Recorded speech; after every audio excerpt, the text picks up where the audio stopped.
On en parle avec Stéphane Amar, notre correspondant à Jérusalem. Sur le plan diplomatique, les négociations, elles, pour mettre en œuvre une nouvelle trêve humanitaire à Gaza continuent en ce moment. Où en est-on de ces négociations?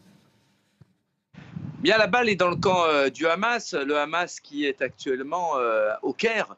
Des hauts responsables du mouvement islamiste discutent avec le chef de la sécurité égyptien qui joue les intermédiaires entre Israël et le groupe islamiste armé.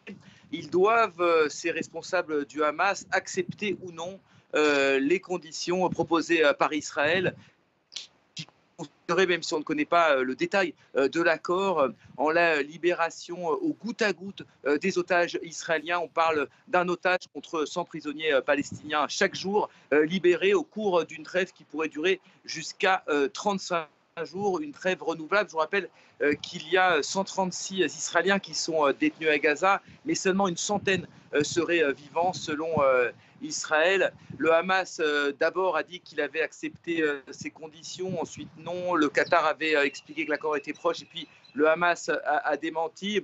C'est un petit peu la dernière fois au mois de novembre. Il y a une certaine confusion qui règne autour de ces négociations. Du côté israélien également, il y a encore des débats. Un responsable israélien estimait ce matin que les chances d'aboutir à un accord étaient de 50-50. Vous voyez qu'on est dans l'incertitude la plus totale concernant cette nouvelle trêve. Merci beaucoup Stéphane Amar en direct de Jérusalem.